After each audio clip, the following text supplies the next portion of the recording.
الحمد لله نحمده ونستعينه ونستغفره ونؤمن به ونتوكل عليه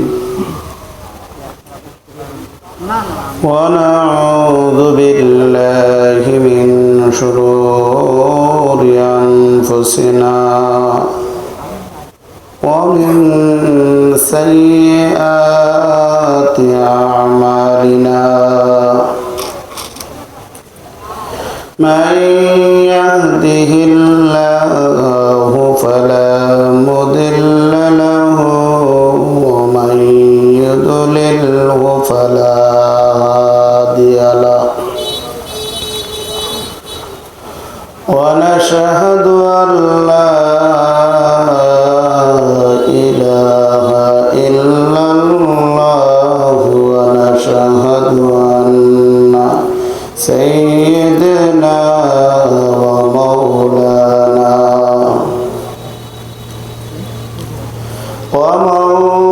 ومولانا محمدا عبده ورسوله أرسله الله تعالى حق بشيرا ونذيرا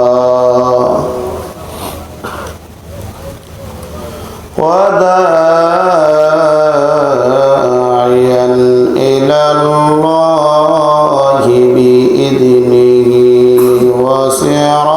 وسراجا منيرا أما بعد فأعوذ بالله من الشيطان الرجيم بسم الله الرحمن الرحيم إن أول بيت وضع للناس للذي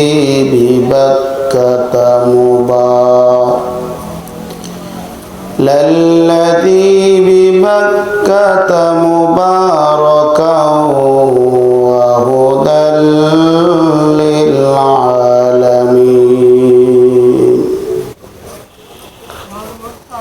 وقال رسول الله صلى الله عليه وسلم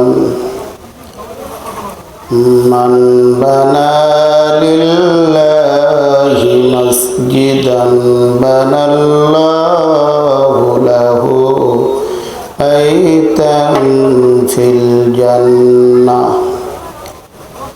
أو كما قال عليه الصلاة والسلام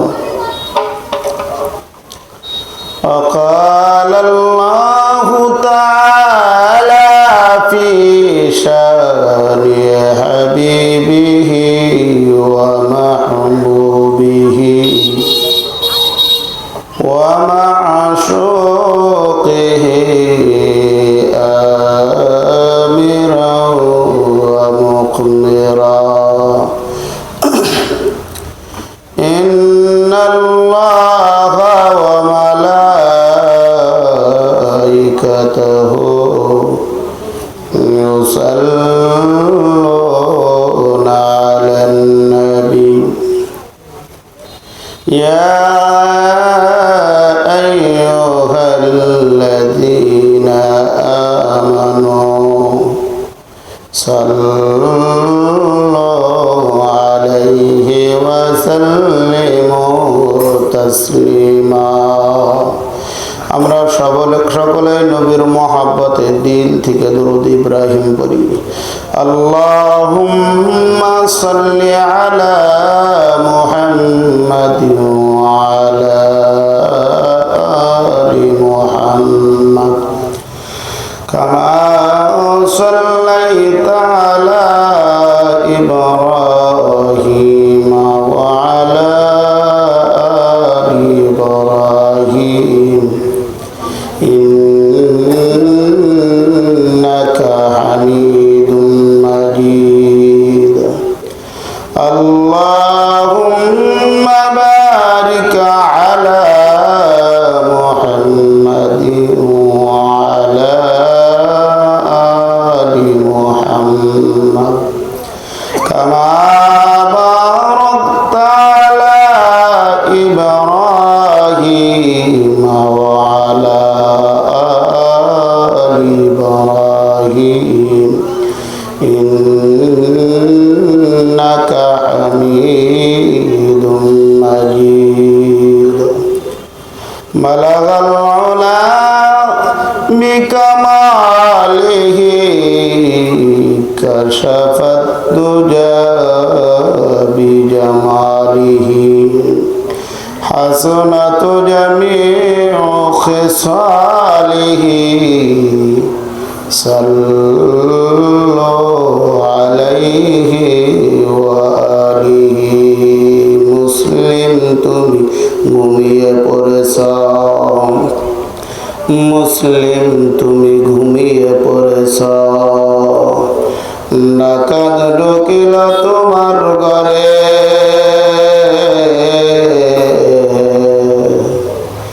ঈমান তোমার চুরি করে নিয়ে গেল দেখো না খেয়াল করে লা ইলাহা জোরে লা ইলাহা জোরে লা ইলাহা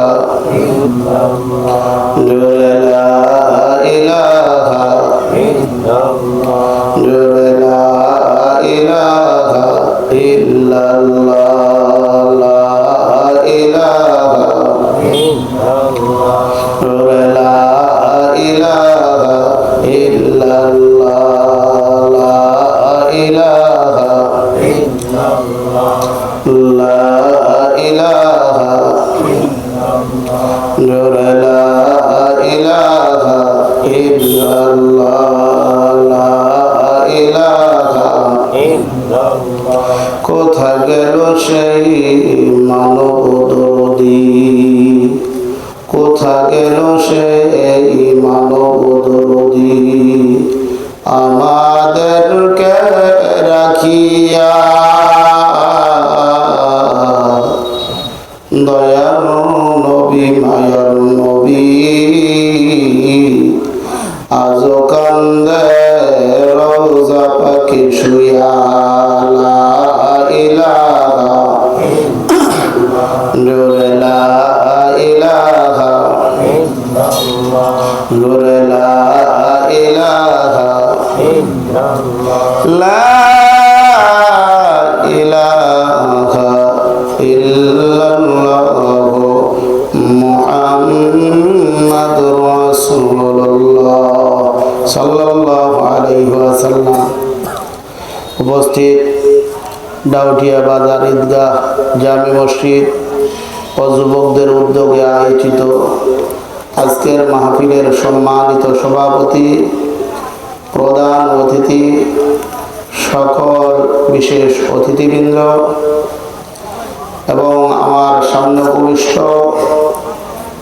চুল পাকা দাড়ি পাকা আমার পিতৃতুল্য বাবাজিরা এবং আমার সমবয়সের যুবক শ্রেণীর ভাইরা পর্দার আড়ালে আমার পর্দানশীল মা ও বোনেরা, আল্লাহ রাব্বুল আলামিন আমাদেরকে জালিসুর রহমান তথা বেহেশতের বাগান উলামায়ে কেরামের মজলিস কোরআনের মজলিস, যেই মজলিসে আসলে আল্লাহরা মানুষ আল্লাহকে পাওয়া যায়, বেনামাজি মানুষটা নামাজি হয়ে যায়, মিথ্যাবাদী মানুষটা সত্যবাদী হয়ে যায়। এমন এক জায়গায় আল্লাহ রাব্বুল আলামিন আমাদেরকে আসার এবং বসার সুযোগ করে দিলেন। এই জন্য সেই মহান রব্বুল আলামিনের দরবারে কালিমাতুশ শুকর আদায় করে বলি আলহামদুলিল্লাহ। আলহামদুলিল্লাহ ভাই, মনে হইলো আলহামদুলিল্লাহ বুড়ি হয়ে গেছে। জুয়ার নাই, জোরে কোন আলহামদুলিল্লাহ। এখন তোর চলে আর কি ভাইরা আমার, আল্লাহ পাক আপনাদেরকে এখানে আসার সুযোগ করে দিছে। যারা বসছেন তারা কি আপনারা মনে করতেছেন যে আপনারা ঠকে গেছেন? কিছু মানুষ আছে তারা যারা এই প্যান্ডেলে বইছেন আর আমরা যারা আসছি আমাদেরকে বলদ মনে করে। কেমনে কইতাম, আমরাই না আসছি, কিছু মানুষ আছে দেখবেন যে চতুর্দিকে খালি ঘুরতাছে আর ঘুরতাছে আর ঘুরতাছে, আর নিজেরে খুব সালাক মনে করতেছে, মনে করতেছে এরা কি বলো যাইয়া হুজুরের সামনে বলেছে, হুজুর কি খবর তোমার জানাই আছে, বাইরে দিয়ে ঘুরতেছি, মজাও করতেছি, আর মনে করো ওয়াজও শুনতেছি, আর হেরা মনে করেন যে টিট্টি ফকির মতো যায় সেখানে যায় বই রয়েছে। আর আমরা মন চাইলে মাঝে মাঝে বাবাই ল্যাপ পাঠাইছে, তুষক পাঠাইছে বিদেশ থেকে, এর মধ্যে শুয়ে শুয়েও শুনতেছি। আমরা সালাক, ওরা বলদ। এরকম কিছু মানুষ আমাদেরকে বলদ মনে করে, প্রকৃতপক্ষে আমরা বলদ না, ওরাই বলদ। কথা বলেন ঠিক কি ঠিক না? হুজুর একটা যুক্তিটা হলো, এক বেটাই ওয়াশরুমে গেছে, বর্তমানে ওয়াশরুম, আপনারা আমার বাপ দাদারা যখন আসলে কিসের ওয়াশরুম, এটা তো ফাইখানা কইতো, কথা কান ঠিক না? মানে ওয়াশরুমে গেছে বাঙ্গা বদনা নিয়ে, কি নিয়ে? বাঙ্গা বদনা নিয়ে গেছে ওয়াশরুমের কাজ মাছ সারতি এত ফানি নাই, কি না? বেড়ায় কয় তুই আমার ধোকা দিলি। কারে কয়? বদনারে কয় তুই আমার বলদ মনে করলি, তুই আমার ধোকা দিলি। হ্যাঁ, অসুবিধা নাই, আর একদিন তোরে আমি ঠকানো। বেড়াটা পরে দুই একদিন পরে আবার ওই বাঙ্গা বদনাটা নিয়ে গেছে, মনে কিন্তু দুঃখ, ঠকাইব। তখন চিন্তা করছে সেদিন তো কাজ করতে করতে তোর আর ফানি পাইছিলাম না, সুস্থ কাজ করার সুযোগ পাইছিলাম না, আজকে আগেই সুইচ নেই, তারপর হাগু দেব। কন্ত ভাই আসলে ঠকছে কে? বেড়াই ঠকছে। এরা মনে করে যে ওইখানে গিয়ে ওরা বয়া থাকে, ওরা ঠকছে। শেষ বেলায় তো আমরা একটা গরম বয়সের খিচুড়ি আছে, ওটা তো হেরাও খেবো, আমরাও খুব। আসলে তারাই এখানে যারা আসলো তাদের ব্যাপারে রসুল কি বলেছেন? আল্লাহর রসুল বলেন, যারা কোরআনের মজলিসের মধ্যে আসলো এদের উদাহরণ হলো, আল্লাহর রসুল বলে এদের উদাহরণ হলো কমলা লেবুর নাই। জোরে কোন সুবহানাল্লাহ। আর যারা বারে বয়ে বয়ে শুনে, এদেরও একটা উদাহরণ আছে। রসুল বলছে কামিসলিত তামার, খেজুরের নেই। খেজুর চেনেন না? এ বাদাম চিনেন না? খেজুর না শুনলে রমজান মাসে গাড্ডি গাড্ডি আহে, টাক টাক আহে, খাই কেরা? এটা তো আমরাই খাই, কথা কান ঠিক নেই। এই কামিসলিত তামার খেজুরের মতো, কারণ খেজুরের মধ্যে মিঠা আছে কিন্তু গ্রান নাই। কমলা লেবুর মধ্যে মিষ্টিও আছে আবার গ্রানও আছে। রসুল বুঝাইছেন যারা বাড়ির বয়া ওয়াজ শুনলো প্যান্ডেলে বাইরে, তারা ভালো কাজ করতেছে, কথা ঠিক আছে, কিন্তু যারা মজলিসের মধ্যে শুনতেছে তারা সওয়াবও পাচ্ছে, সাথে সাথে তাদের জীবনের গুনাহ মাফ হয়ে যাচ্ছে। জোরে বলেন সুবহানাল্লাহ। বারবার আল্লাহ রাব্বুল আলামিন এই দুনিয়াতে মানুষ পাঠাইছেন, তার উদ্দেশ্য কালামে পাকের মধ্যে আল্লাহ এক জায়গায় বলছে ইবাদত করার জন্য। আল্লাহ রাব্বুল আলামিন ইবাদত করার জন্য পাঠাইছেন। আর রসুল বলেন এই পৃথিবীর মধ্যে বর হলো দুই শ্রেণীর লোক। কয় শ্রেণীর লোক? বর চিনেন না? ওই বিয়ে করিবার যা বর হলো দুই শ্রেণীর লোক।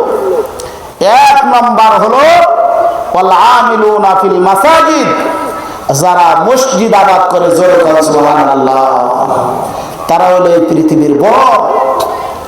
এদের কারণে আল্লাহ তাআলা এই জমিন, এই আসমান ঠিক রাখবেন। জোরে বলেন সুবহানাল্লাহ। দুই নম্বর হলো ওয়াস্তাগফিরুনা ফিল আসহার। দ্বিতীয় নম্বর হলো যারা গভীর রজনীতে উঠে আল্লাহ পাকের দরবারে কান্নাকাটি করে, আল্লাহ এই দুনিয়ায় থাকার জায়গা না, চলে যাওয়া লাগবে, দিনের বেলায় কত গুনাহ করে ফেলেছে, আল্লাহ তুমি আমারে মাফ করে দাও। রাসূল বলে এরা হলো দ্বিতীয় শ্রেণীর বর। অতএব প্রথম নাম্বার হলো ওয়াল আমিলুনা ফিল মাসাজিদ, যারা মসজিদ আবাদ করে। কিয়ামতের এক হাদিসের মধ্যে 72টা আলামতের কথা বলা হয়েছে। কয়টা বাবা? একটু জবান খুলে বলেন না বাবা, কয়টা? তার মধ্যে একটা আলামতের কথা বলা হয়েছে। আল্লাহর রাসূল বলেন কিয়ামত এসে যাবে, এমন একটা সময় আসবে যেই সময় যেটা হলো মাউতুস সালাত, আমার উম্মতেরা নামাজকে মেরে ফেলবে। সাহাবায়ে কেরাম প্রশ্ন করলেন, ইয়া রাসূলুল্লাহ, নামাজ মারার অর্থটা কি? কিভাবে নামাজকে মারবে? উম্মতেরা কিভাবে নামাজকে মারবে? রাসূলুল্লাহ বলেন এমন একটা সময় আসবে যেই সময় মসজিদে আযান হবে কিন্তু মুসল্লি খুঁজে পাওয়া যাবে না। এমন একটা সময় আসবে যেই সময় জামাতে দাঁড়ানোর মতো মানুষ পাওয়া যাবে না। বাবারা আমার, বুকের মধ্যে হাত রাইখা বলেন সেই সময়টা এখন বর্তমানে আসছে কিনা তাই কোন? ইসলামটাকে আমরা কিছু মুসলমান একটা শর্ট কোর্সের মধ্যে নিয়ে এসেছি। একটা আমি দুঃখ করে অনেক জায়গায় বলি, ইসলামটাকে একটা 3 কোয়ার্টার বানাই ফেলছে। কি কোয়ার্টার বাবা? 3 কোয়ার্টার। 3 কোয়ার্টার কি একেবারে ঠ্যাঙ্গের হেনিস পর্যন্ত থাকে নাকি অর্ধেখানি বাড়িয়ে থাকে? এই কথা অর্ধেখানি বাড়িয়ে থাকে তাহলে ভাইরা আমার, দুঃখ করে বলতে হয়, এক ছেলে বিয়ে করতে গেছে, বেটা মানুষ তো বিয়েই করবো, কথা মান ঠিক কি ঠিক না? বিয়ে করতে গেছে, বিয়ে করার পরে সবার মাপ তার এক না, মানুষ তো সবাই একরকম নাই, তো খাটো আছে, লম্বা আছে, বিভিন্ন কিসিমের আছে, আসেনি নাই? এই মানুষটা বিয়ে করবার গেছে, তা বিয়ে করার পরে পরের দিন আমগো এলাকায় জামাই রে নতুন কাপড় চোপড় দেয়। আমি গেলাম এনে গেলাই দেয়নি, দেয় না? দেয়নি, দেয় না? দেয়। তা ফ্যান বানায় দিছে। ফ্যান আবার জামাইটা হলো একটু খাডা বাডা আর কি, এখানে মাপে একটু ছোট আর কি। এই মানুষটার জামাই হৌরে হাউরে এটা মাপ ঠিক না ভাই নাই। ফ্যানটা বানায় এসে বলছে জামা আজকে একটু ফেরে যান। তো ঘরের মধ্যে ফ্যান ফেরে দেখে যে ফ্যান হেরটা আরো প্রায় 12 আঙ্গুল বড়। তো চিন্তা করে এই ফ্যান যদি ফরি শরমের ব্যাপার। তা কইছে আম্মা পড়তাম না, ফরে ফরমুনি, যতই কই ফরে না, আজকে কালকে আমুনি ওই সময় বিন্দা হাম। এই কথা জামাই বললে চলে গেছে। তারপরে অফিসে যাবে, বউরে কয়ে গেছে দেখো তোমার আব্বাই যে ফ্যানটা আমার বানাই দিছে এটা তো 12 আঙ্গুল বড়, মোটামুটি 12 আঙ্গুল মাপ দিয়ে কাটতে থুই। নতুন বউ কোনো কথা কয় নাই। এই বেটাও রয়েছে এইভাবে। বাড়ির মধ্যে শাশুড়ি আছে, তার মা আর কি চিন্তা করলো যে আমার ছেলে কালকে শ্বশুর বাড়ি যাবে, তাইলে নতুন বউ আসছে বাড়িতে, তার কি কাজ করার এখন সময় আছে, তাহলে আমি মাপ দিয়ে 12 আঙ্গুল কাটতে থুই দিই। কাটতে সিলে থুই দিছে। বউ কিছুক্ষণ পরে ঘরে যায় চিন্তা করলো স্বামী মাত্র একটা ফরমাস দিল আমার, আর যদি মান না মানি বউটা তো ভালো না বেদ, এই জন্য হে ও 12 আঙ্গুল মাপ দিয়ে কাটতে থুই দিছে। বাড়ির মধ্যে ছোট্ট একটা বোন আছিল, এ বোনে কয় আরে মা বুড়া মানুষ, ভাবি হলো নতুন, তাহলে মাপ দিয়ে আমি কাটতে দিই। 3 জন মিলে কাটছে। পরের দিন যখন নাকি হৌর বাড়ি যাবো, ফ্যানটা ফিনবার যায় দেখে ফ্যান আর ফ্যানের বাওয়ে নাই রে, 3 কোয়ার্টার হয়ে গেছে রে। কথা কান ঠিকই ঠিক না? মুসলমানের অবস্থাও তাই। শনিবারে ফজরে কোনো মুসল্লি নাই, জোহরে কোনো মুসল্লি নাই, আসরে কোনো মুসল্লি নাই, মাগরিবে কোনো মুসল্লি নাই, এশার মধ্যে কোনো মুসল্লি নাই, রবিবারে মুসল্লি নাই, সোমবারে মুসল্লি নাই, মঙ্গলবারে মুসল্লি নাই, বৃহস্পতিবারে মুসল্লি নাই, শুক্রবারে ফজরও নাই, শুক্রবারে জুমার সময় ইমাম সাহেবের জায়গা নাই, খেলার চোটে। কথা বলেন ঠিক কি ঠিক না? অবস্থা হয়ে গেছে এমন। এই জন্য রাসূল বলেছেন আমার উম্মত এই দুনিয়ায় কিয়ামত এসে যাবে, তার একটা আলামত হলো আমার উম্মতেরা নামাজকে মেরে ফেলবে। নামাজের সময় হবে, বন্ধু বান্ধবের সাথে গল্প গুজবের সময় হবে, কিন্তু নামাজ পড়ার সময় হবে না। কথা বলেন ঠিক কি ঠিক না? অথচ হযরত আদম আলাইহিস সালাম, এ বাবাজি আল্লাহর গোলাম শুনে নাও, আমার আল্লাহ রব্বুল আলামিন হযরত আদম আলাইহিস সালামকে যখন আমার আল্লাহ দুনিয়ায় পাঠাবেন, আমার আল্লাহ আমার আল্লাহ আদমকে দুনিয়ায় পাঠাবার আগে একদিন নয় রে বাবা, 2 দিন নয়, 2000 বছর আগে আমার আল্লাহ এই পৃথিবীর মধ্যে সর্বপ্রথম যে ঘর বানাইলেন ওই ঘরটার নাম হলো খানায়ে কাবা। সুবহানাল্লাহ।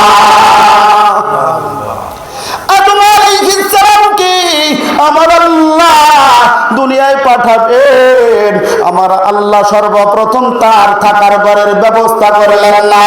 ও আদম, তুমি কোন ঘরে দিয়া থাকবা, তুমি কোন জায়গায় থাকবা সে ব্যবস্থা করা হলো না। আমার আল্লাহ সর্বপ্রথম খানায়ে কাবা নির্মাণ করলেন। এটা দ্বারাই বুঝালো, আদম রে, আমি তোমাকে এবং তোমার সন্তানদেরকে দুনিয়ায় পাঠাইলাম, তোমাদের কাজ হলো মসজিদ আবাদ করবা। সুবহানাল্লাহ।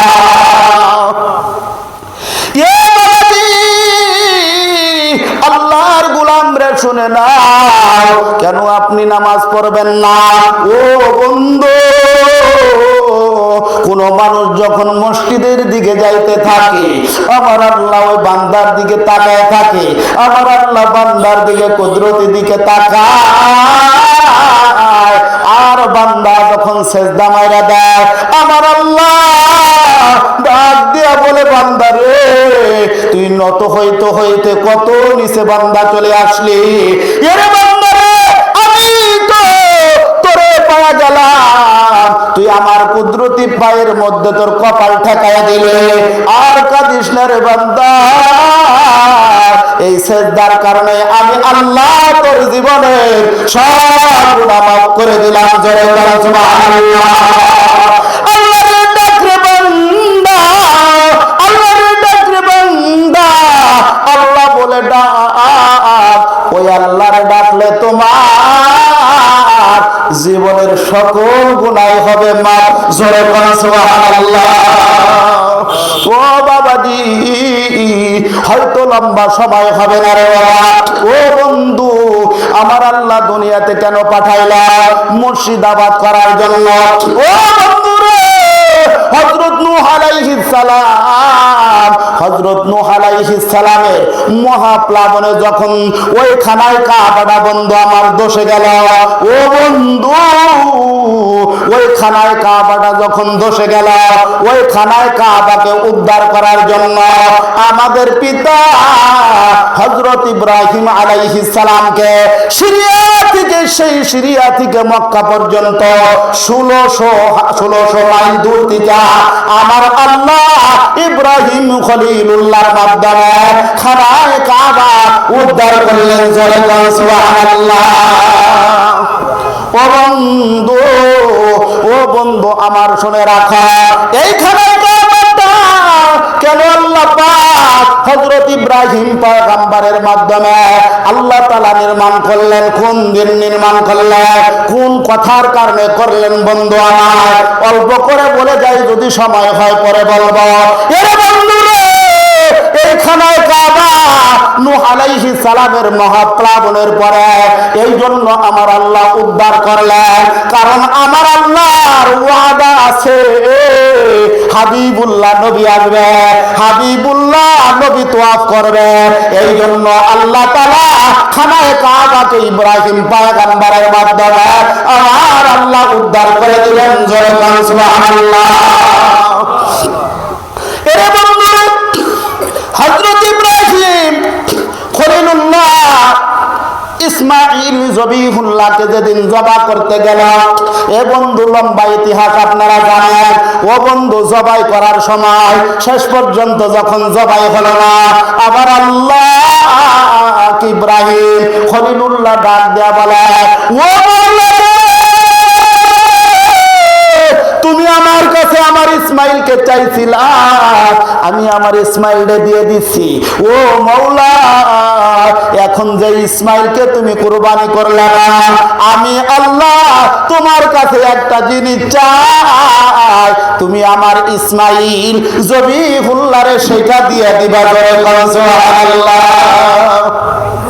আল্লাহ ইব্রাহিম খিতা চাইতা, এ তো আমি জানি, আল্লাহ জানে, তারপরও শুনতে ভালো লাগে, কারণ চাইব তো হাবিবুল্লাহ নবীরে। জোরে বলুন সুবহানাল্লাহ। এরে বন্ধুরা, ইব্রাহিম খলিলুল্লাহ বলে, আল্লাহ আমি হলাম ইব্রাহিম খলিলুল্লাহ, তোমার সকল পরীক্ষার জন্য আমি সব সময় প্রস্তুত থাকতাম। আমি তোমারে পাওয়ার জন্য আমি আগুনে ঝাঁপ দিলাম, তোমারে পাওয়ার জন্য আমার সন্তানদের কোরবানি দিলাম, এই জন্য আমি খলিলুল্লাহ হইলাম। মওলা, যে খলিলুল্লাহ আমি হলাম ইব্রাহিম খলিলুল্লাহ, আমার সন্তান হলো ইসমাইল জবিহুল্লাহ। এরে মওলা, তোমার কাছে একটা জিনিস চাইলাম, তোমার কাছে একটা জিনিস আছে, তুমি আমার ইসমাইল জবিহুল্লাহর বংশে সেই জিনিসটা দিয়ে দিবা। সুবহানাল্লাহ। আল্লাহ ডাক দেয়া বলে, ইব্রাহিম রে কি চাও বলো? ডাক দেয়া বলে, আল্লাহ আপনার কাছে একটা জিনিস আছে, আল্লাহ আপনার কাছে রিজার্ভে একটা জিনিস আছে। আমার আল্লাহ ডাক দেয়া বলে, খলিলুল্লাহ রে বলো বলো সেই জিনিসটা কি? কি তুমি তোমার খলিলুল্লাহর জন্য, কি তোমার জবিহুল্লাহর জন্য চা? ডাক দেয়া বলে, আল্লাহ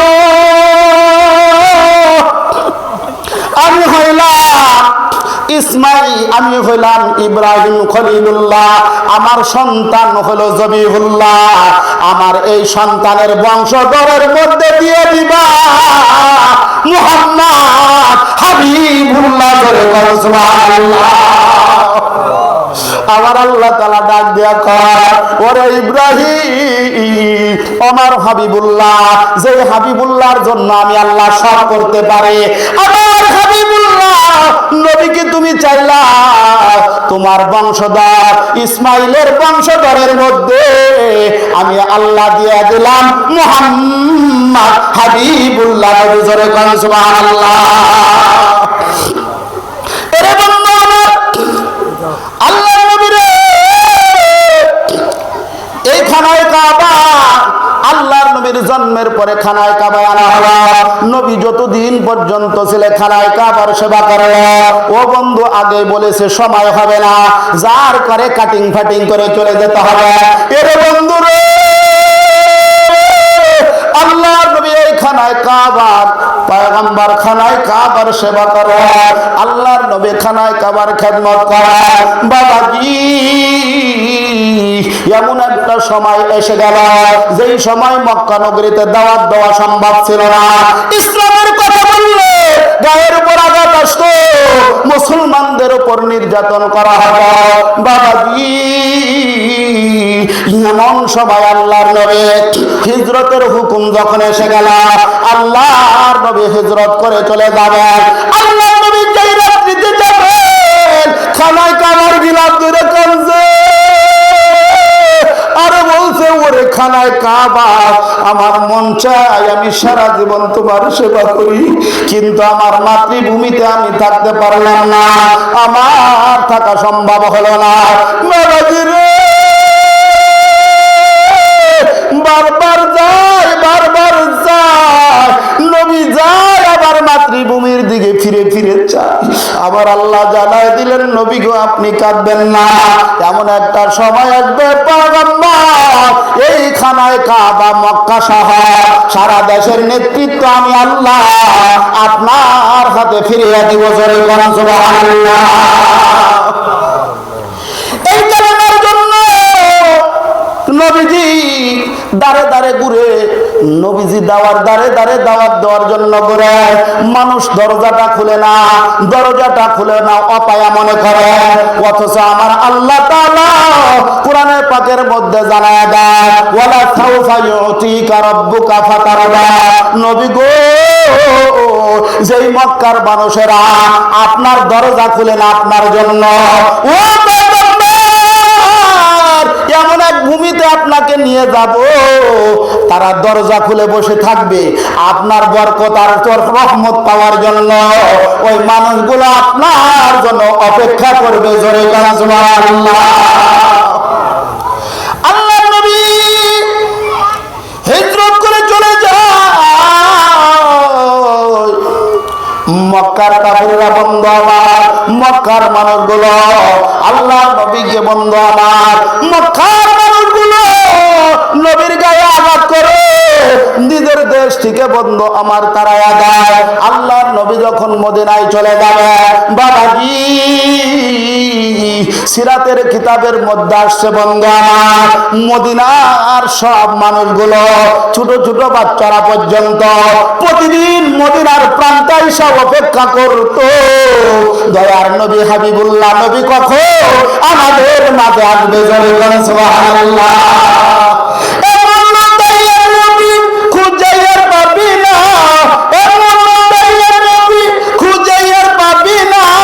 চিন্তা করে দেখো এই পৃথিবীতে হারিয়েছি যেই যারা, এই পৃথিবীতে হারিয়েছি যেই যারা, ঠিক কিনা?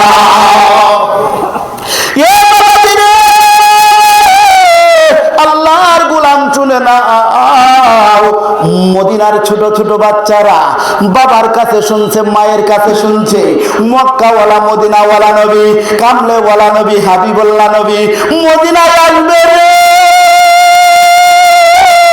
খাবার দাবার বন্ধ করিয়া ওই নবীর জন্য মদিনার সীমান্তে গিয়া দাঁড়ায়া থাকত।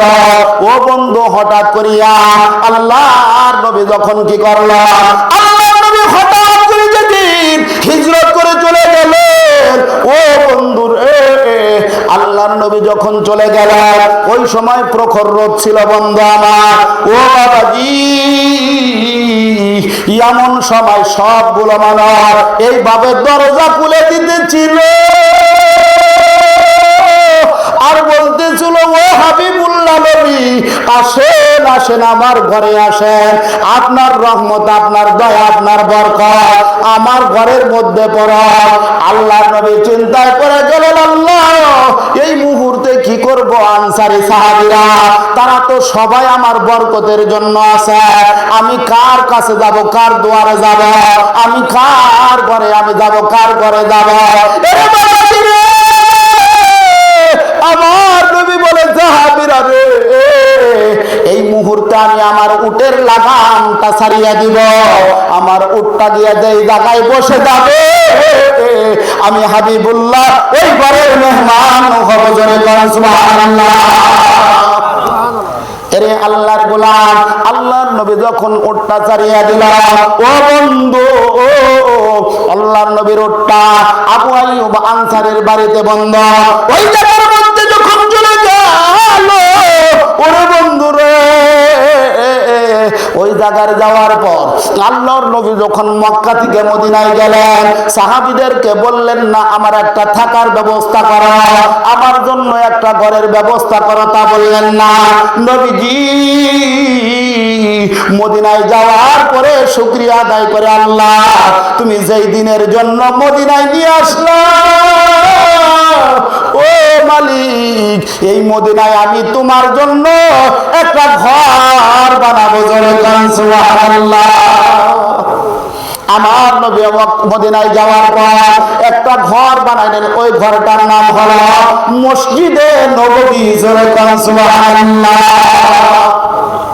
সুবহানাল্লাহ কি ভুল হয়ে গেছে না? হ্যাঁ জোয়ান আছে।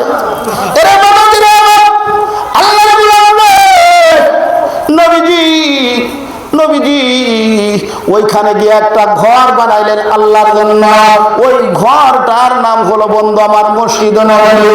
কেউ যদি ওইখানে এক রাকাত নামাজ পড়ে আমার আল্লাহ তাআলা তার আমলনামায় 50,000 রাকাতের সওয়াব দান করে। জোরে বলেন সুবহানাল্লাহ। এরে বন্ধু আমার, নবীজি ঘর বানাবেন আল্লাহর জন্য। ও বন্ধু নবীজি যখন আল্লাহর জন্য ঘর বানাবেন, আল্লাহর নবী আবু বকরকে গিয়ে বলে, আবু বকর রে খবর নাও এই জায়গাটা কার, যেই জায়গার মধ্যে উটটা বসে গেল, ও বন্ধু ওই জায়গাটা হলো দুইজনে 3 সন্তান, একজনের নাম হলো সাহাল আর একজনের নাম হলো সুহাইল।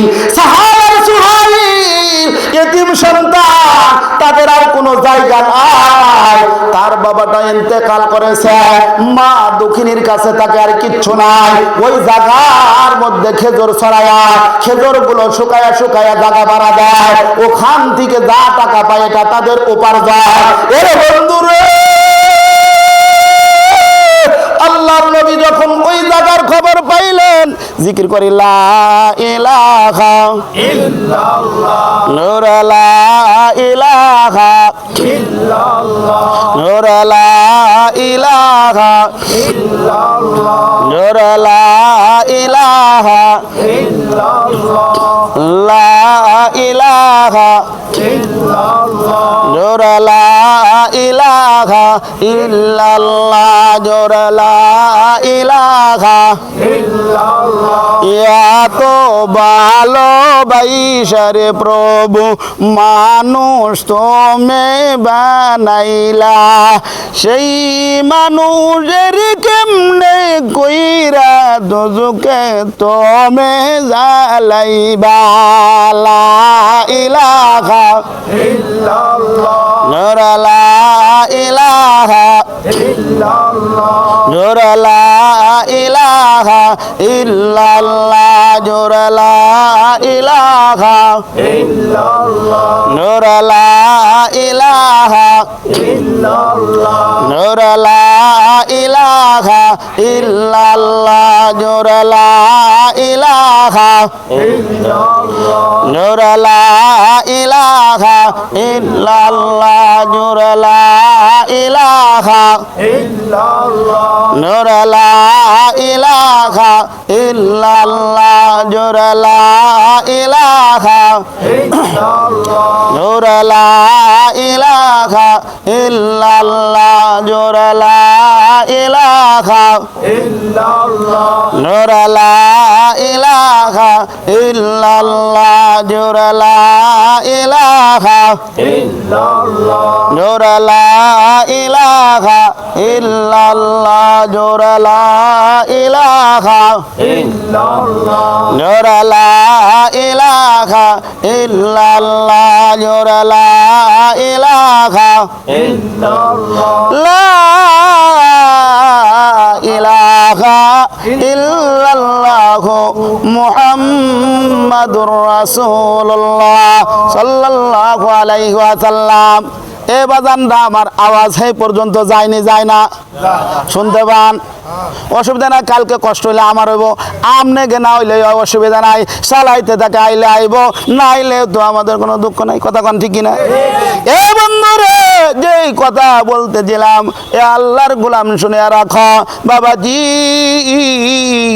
হযরত আল্লাহর নবী হযরত আবু বকরকে গিয়ে বলে, আবু বকর যাও যাও যাও, আবু বকর চলে যাও, গিয়ে দেখো এই জায়গাটার মালিককে।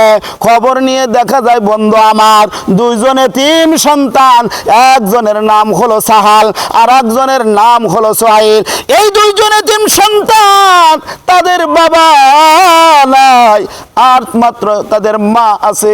ওই জায়গায় খেজুর শুকায়, বারাত থেকে যা টাকা উপার্জন হয় এর থেকে তাদের জীবিকা নির্বাহ করা হয়। বাবাজি রে, আল্লাহর নবী গিয়া বলে, আবু বকর বলো, এই জায়গাটা যদি বিক্রি করতে চায়, আমার আল্লাহর জন্য ঘর বানাবো, উপযুক্ত মূল্য দ্বারাই আমরা এটা ক্রয় করে নেব। ওই দুইজন সন্তান, তার মা অভিভাবক আল্লাহর নবীর সামনে চলে আসলো। নবীজিকে ডাক দিয়ে বলে, পয়গম্বর, আমার এই দুইজনে তিন সন্তান, আর তাদের কোনো আর কিছু নাই, উপার্জনের জন্য কিছু আর নাই, এইটাই মাত্র একমাত্র এই জায়গাটুকুই আছে। আল্লাহর নবী বলে, মারে যদি বিক্রি করো, উপযুক্ত মূল্য দিয়ে আল্লাহর ঘর বানাবো। এমন সময় ডাক দেয়া বলে, ছোট দুইটা বাচ্চা, নাবালক দুইটা বাচ্চা ডাক দেয়া বলে, নবী গো,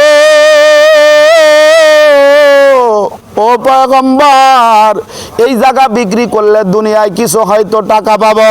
পয়গম্বর, যে আল্লাহ আপনাকে হিজরত করিয়া আমাদের মদিনায় আপনারে পৌঁছাইয়া দিয়েছে, ওই আল্লাহর জন্য ঘর বানাইবেন গো পয়গম্বর। এর মূল্যটা আমরা দুনিয়ায় নিব না, আল্লাহর রাস্তায় আখিরাতের জন্য বিনামূল্যে দিয়ে দিলাম। জোরে কোন সুবহানাল্লাহ।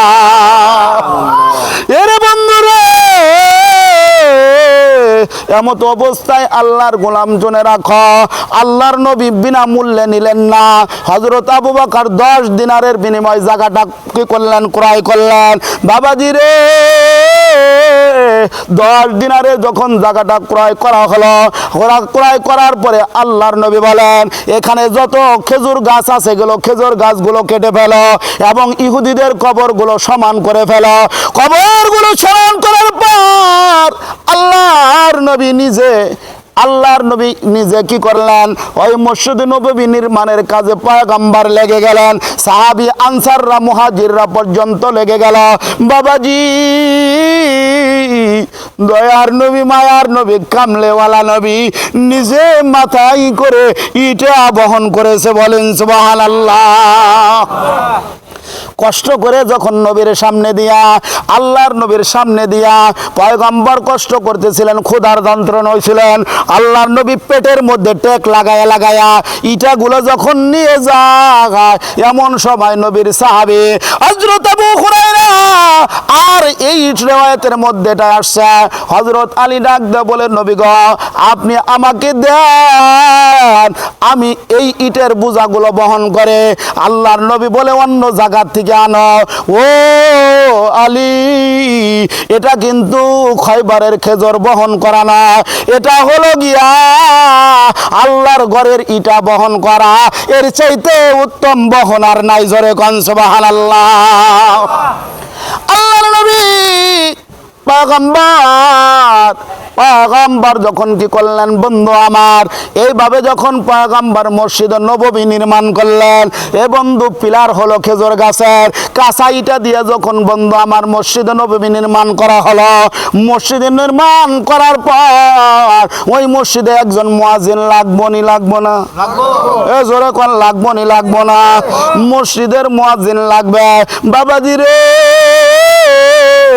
জাননি ওই মসজিদের মুয়াজ্জিনকে, যদিও তার বংশ পরিচয় ভালো নয়, যদিও ওই লোকটার চেহারা ভালো নয়, দেখতে কালা, ও বন্ধু চোখেও লাগে না বালা, এমন একটা মানুষ বিশ্ব নবীর মসজিদে আল্লাহ মুয়াজ্জিন বানাই দিছে। জোরে কোন সুবহানাল্লাহ। এ বাবাজি, হযরত বেলাল রাদিয়াল্লাহু তাআলা আনহু, ওই মানুষটার নাম হলো হযরত বেলাল। নবীজির কত সাহাবী ছিল বন্ধু আমার। ও বন্ধু, তাদের দিকে তাকায়া, ও বন্ধু রে, আল্লাহর কাছে দামি হওয়া যায় কোন চেহারার মাধ্যমে নয়, কোন ধন দৌলতের মাধ্যমে নয়। আল্লাহর কাছে দামি হওয়ার একটাই উপায়, সেটা হলো ঈমান আর আমলের মাধ্যমে। জোরে কোন ঠিক কিনা? এরে বন্ধুরে, বিশ্বনবী যেই মসজিদের খতিব রাহমাতাল লিল আলামিন, ওই মসজিদের খতিব হলো, ওই মসজিদের মুয়াজ্জিন হলো হযরত বেলাল রাদিয়াল্লাহু তাআলা আনহু। ও বন্ধু, গোলামের ঘরে গোলাম, ও বন্ধু, চেহারা ভালো নয়, এ মাওলার গোলাম রে, দেখতেও লাগে না বালা, কিন্তু বিলাল আল্লাহর পয়গম্বরকে বারবার দেখার মাধ্যমে, আল্লাহর নবীকে দেখে কালেমা পড়ছে, পয়গম্বরের মুহাব্বত নিয়ে দিলের মধ্যে কালেমা পড়ল। এই খবরটা যখন উমাইয়া জানতে পারল, ও বন্ধু, কাফেররা যখন জানতে পারল, গোলাম বেলাল যখন কি করে, গোলাম বেলাল যখন কি করলো, কালেমা গ্রহণ করলো, তাকে আর রাখা যাবে না, তাকে শাস্তি দেওয়া লাগবে। এরে বন্ধু রে, উমাইয়া ডাক দেয়া বলে, বেলাল রে, তুমি নাকি ইসলাম গ্রহণ করেছ, তুমি ইসলাম গ্রহণ করছো রে বেলাল, তোমাকে শাস্তি দেওয়া হবে, তুমি কালিমা ছেড়ে দাও। এরে বন্ধু, কিতাবের মধ্যে আসছে উমাইয়া বেলালের গলার মধ্যে রশি লাগাইয়া মক্কার গলিতে বন্ধ আমার টানে টাইনা বেড়ায়, শেষরাইয়া বেড়ায়, হযরত বেলালকে এইভাবে শেষরাইতে থাকে। ওই মরুপ্রান্তরে বন্ধু উত্তপ্ত বেলালের মধ্যে চিৎ করে শোয় রাখছে, বুকের মধ্যে পাথর দিয়া রাখছে বন্ধু রে, যার কারণে পিঠের মাংসগুলো পুড়িয়া, ও বন্ধু, গায়ের মধ্যে ফুসকা পড়ে যাইত। তারপর বেলাল ডাক দিয়া বলতো আহাদ আহাদ আহাদ, ও মওলা তুমি তুমি আল্লাহ, একাত্মবাদ ছাড়তে পারবো না। জোরে বলেন সুবহানাল্লাহ। এরে বন্ধুরা, হযরত বেলালকে এইভাবে যখন শাস্তি দেন, হযরত আবু বকর সিদ্দিক রাদিয়াল্লাহু তাআলা আনহু একদিন তার পার্শ্ব দিয়ে যাইতেছে, এত নির্যাতন করতেছে রে বন্ধু আমার। ও বাবাজি, হযরত আবু বকর নবীজির কাছে ফিরে আসলেন, পয়গম্বরকে ডাক দেয়া বলে, পয়গম্বর, বিলালের উপর এত নির্যাতন করা হইতেছে, আপনি যদি অনুমতি দিতেন পয়গম্বর, তাইলে আমি বিলালকে ক্রয় করিয়া আমার মওলার জন্য আজাদ করে দিতাম। জোরে বলেন সুবহানাল্লাহ। আমার নবী ডাক দিয়ে বলে, আবু বকর, বেলালকে তুমি তাওহীদের উপর, একত্ববাদের উপর অটল থাকা। বেলালকে তুমি যখন কিনবারে আবু বকর, আমি নবীকেও তার মধ্যে ভাগীদার রাখতে। জোরে বলেন সুবহানাল্লাহ। এর বন্ধুরা, হযরত আবু বকর উমাইয়াকে গিয়া বলে, বিক্রি করবা কিনা? কারণ গোলামের বিধান হলো বিক্রি করতে চাইলে তাকে বিক্রি করা লাগবে, তাকে আটকায় রাখতে পারবে না। বলে, হ্যাঁ বিক্রি করব। ও বন্ধু, সিরাতের কিতাবের মধ্যে আসছে বন্ধু আমার, 40,000 দিরহামের মাধ্যমে হযরত বেলালকে হযরত আবু বকর ক্রয় করেছেন। বলেন সুবহানাল্লাহ। এখন 40,000 মানে 40 কোটি। সুবহানাল্লাহ বলেন। এরে বন্ধু আমার, হযরত বেলালকে হযরত আবু বকর ডাক দিয়ে বলে, বেলাল রে, তুমি আস্তে আস্তে বললে তো কাফেররা তোমার কষ্ট কম দিব, তুমি জোরে জোরে কেন আল্লাহ, তুমি জোরে জোরে কেন আহাদ আহাদ বলো? আস্তে আস্তে বললো তো তুমি শুনতে পারবা।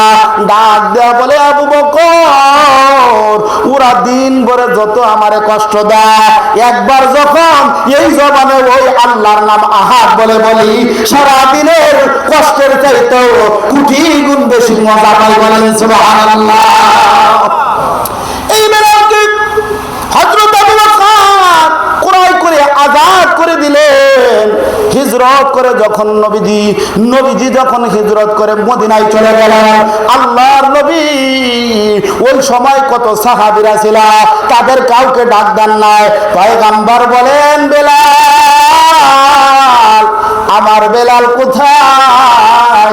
আজকে থেকে এই মসজিদে নববীর মুয়াজ্জিন বানায় দিলাম। বলেন সুবহানাল্লাহ। হযরত বেলাল রাদিয়াল্লাহু তাআলা আনহু ওই মসজিদের বন্ধু আমার আযান দিতে থাকে, মসজিদের নববীতে আযান দেয়। এর বন্ধু হঠাৎ করে যখন আস্তে আস্তে ইসলামের বিজয় হতে লাগলো, ও বন্ধু, হযরত বিলালের জিহ্বাটা তুতলা হয়ে গিয়েছিল। তার কারণ হলো উমাইয়া তার জিহ্বাটা ছিদ্র করিয়া পেরাক বেড়ে দিত, লোহা দ্বারাই ছিদ্র করে দিত, যার কারণে বিলাল শিন উচ্চারণ করতে পারতো না। শিনের জায়গায় সিন বলতো, আসাদুর জায়গায় আসাদ বলতো। কাফেররা এই জন্য গাল বন্ধ করত। দেখো বেলাল ঠিক মতো উচ্চারণ করতে পারে না। সাহাবীরা বলে, নবী গো, এখন তো কত সম্ভ্রান্ত পরিবারের লোকেরা ইসলাম গ্রহণ করেছে গো পয়গম্বর, অন্য কাউকে কি মুয়াজ্জিন বানানো যায় না? আল্লাহর নবী ডাক দিয়ে বলে, এরে সাহাবীরা রে, কেমন করে আমার বিলালকে আমি বাদ দিয়ে দিব? কারণ বেলাল যখন আযান দেয়, এই আযানটা সরাসরি আরশ মহল্লায় চলে যায়। বলেন সুবহানাল্লাহ। রসমো আদা রাহ গিয়া হ্যায়, রূহ বেলালি না রহি, ফলসফা তো রাহ গিয়া হ্যায়, তালকিনে গাজালি না রহি। বেলাল আযান দিলে আল্লাহর আরশে পৌঁছে যাইতো, আর আমাগো ইমামরা আযান দিলে আঙ্গ খেতার মতো যায় না। কথা ঠিক না? মুয়াজ্জিন ভালো মতো আযান দেয়, দোষটা আঙ্গ। কারণ হায়রে ভাই, ফজরের নামাজের মধ্যে একটা শব্দ আছে না, আসসালাতু খায়রুম মিনান নাওম, কয় কি কয় না? এটার অর্থ হলো আসসালাতু খায়রুম মিনান নাওম, বলা বান্দারে সারা রাত্রি ঘুমাইছা, এখন তোমার ঘুমের চাইতে নামাজ ভালো। কথা বলা ঠিক কিনা? ঘুমের চাইতে নামাজ ভালো। এটা কে রাখা? মুয়াজ্জিন। কে রাখা? মুয়াজ্জিন ডাকতে বলে আসসালাতু খায়রুম মিনান নাওম, এ আব্দুর রহমান আব্দুল খালেক, এখন তোমার ঘুমের চাইতে নামাজ ভালো। ও বন্ধু, আজানের আওয়াজটা যখন কানের মধ্যে পৌঁছিয়া যায়, লেপটা টান দিয়ে আরো ভালো করে মুড়ি দিয়ে ঘুমায়। কথা গান ঠিক কিনা? মুয়াজ্জিন কয় ঘুমের চেয়ে নামাজ ভালো। হে বেটা নাউজুবিল্লাহ, টান দিয়ে খেতা মুড়া দিয়ে কি বুঝাইলো? এখন নামাজের চেয়ে ঘুমি ভালো। কথা গান ঠিক কিনা? এটা তো বুঝাইলে তাহলে মাথা রাখলে কেন? কথা গান ঠিক নি? ঠিক না? হযরত বেলালের আওয়াজ আল্লাহর আরশ পর্যন্ত পৌঁছে যেত। বাবাজি, হযরত বেলাল রাদিয়াল্লাহু তাআলা আনহু এইভাবে যখন আযান দিতেছিল, বন্ধুরে এমন সময় বলল, ও নবী, আপনি একজন কি করতে পারেন? একজন সুন্দর দেখে ভালো কণ্ঠওয়ালা সম্ভ্রান্ত পরিবারের একজন কি করেন, একজন লোককে আপনার মসজিদের মুয়াজ্জিন বানায়া দেন। এ বাবাজি, এশারের নামাজ পড়ার পরে যখন ডাক দিয়া দিলা, ডাক দিয়ে বলে নবীজি, বেলালকে ডাক দিয়া বলে, বেলাল রে শুনে রাখা, আজকে থেকে তুমি আর এই মসজিদের আজান দিতে পারবে না, ফজরে অন্যজন আজান দেবে। বাবাজি, বেলাল চোখের পানি ছেড়ে দিয়ে কান্দা, ডাক দিয়া বলে, আল্লাহ, কালো যদি বানায় থাকে তাহলে তুমি বানাইছা, আমাকে যদি কালো বানায় থাকো তুমি বানাইছা, আমার বংশ যদি নিচু হয় এটাও তুমি বানাইছা। ও মাওলা, কালো হওয়ার কারণে, আমার বংশ নিচু হওয়ার কারণে, ও মাওলা, বিশ্ব নবীর মসজিদের থেকে মুয়াজ্জিনের চাকরিটা আমার চলে গেল।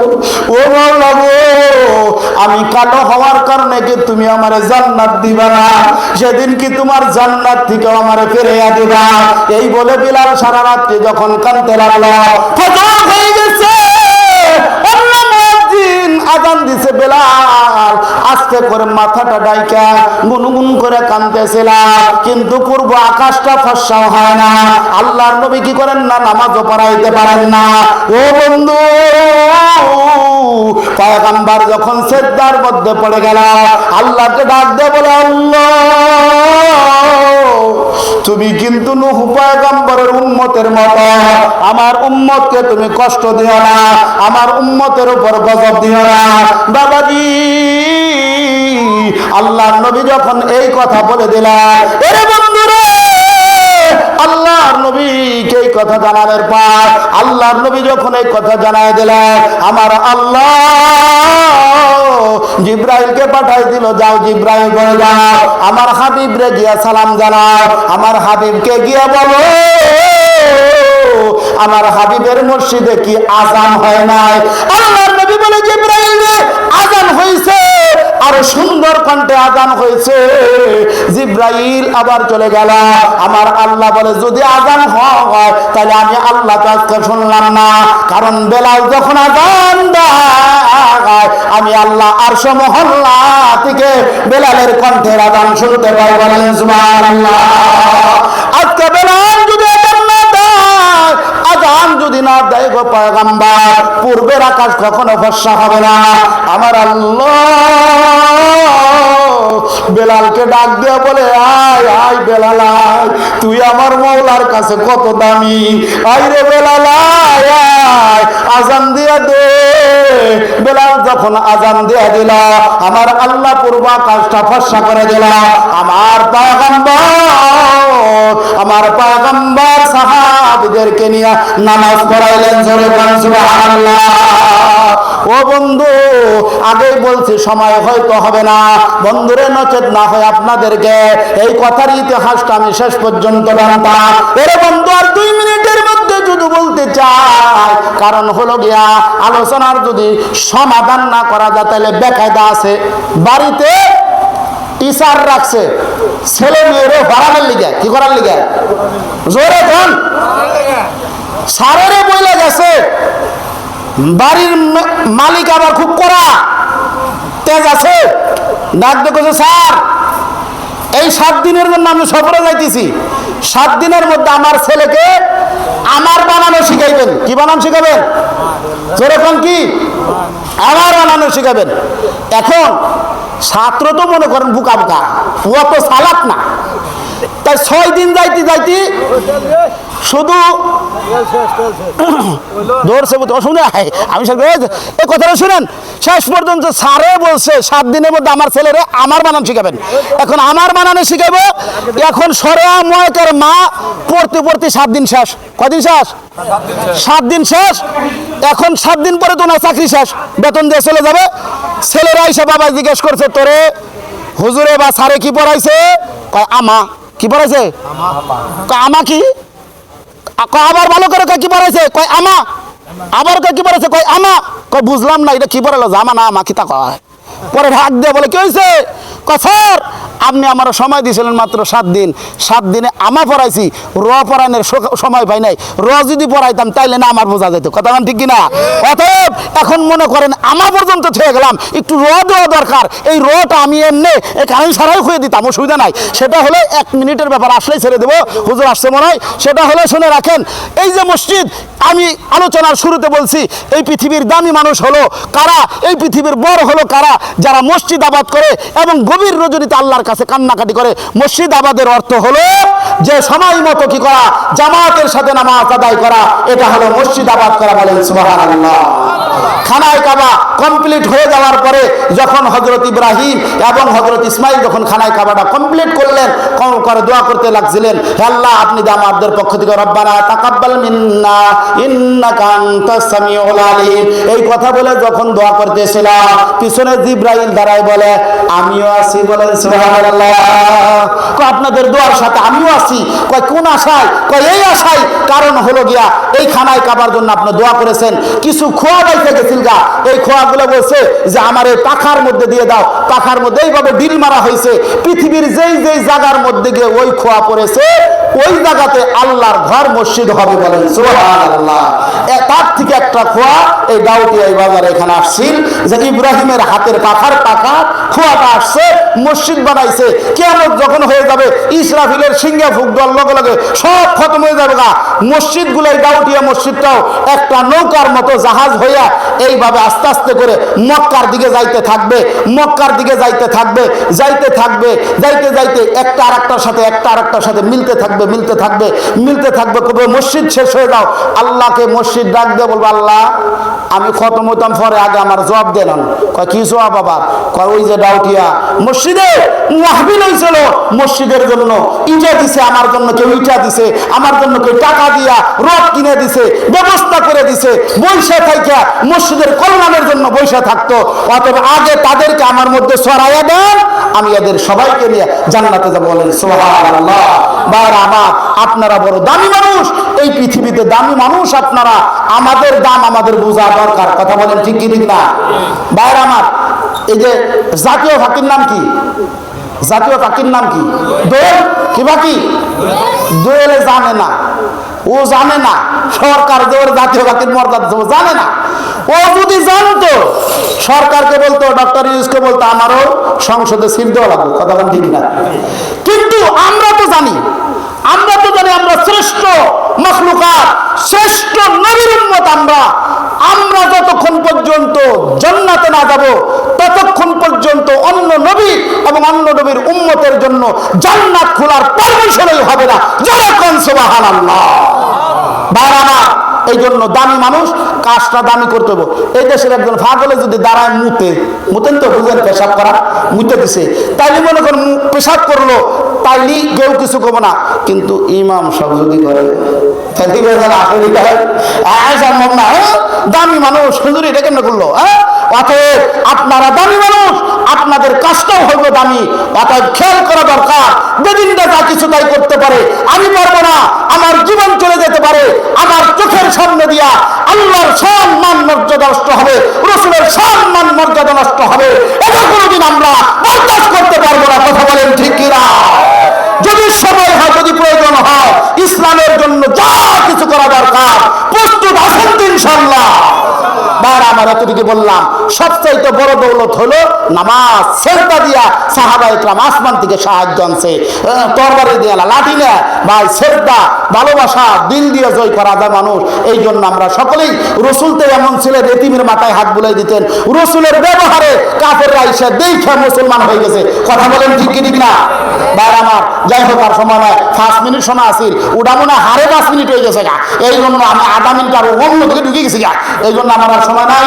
ভালো থাকেন, আল্লাহ তাআলা আপনাদের ভালো রাখুক, এই মজলিসটা কবুল করুক, আল্লাহ তাআলা এলাকাবাসীর উপর রহমত নাযিল করুক, আল্লাহ সকলকে দিনদার বানিয়ে দিই। সকলে বলেন আমিন। ওয়া আখিরু দাওয়ানা আলহামদুলিল্লাহি রাব্বিল আলামিন। আসসালামু আলাইকুম ওয়া রাহমাতুল্লাহি ওয়া বারাকাতুহু। ভাই আমার, আমি অসুস্থ মানুষ, আমি আপনাদের কাছে দোয়া চাই, আল্লাহ তাআলা যেন আমাকে দ্রুত সুস্থতার ব্যবস্থা করে দেন। সকলে বলেন আমিন। আসসালামু আলাইকুম ওয়া রাহমাতুল্লাহি।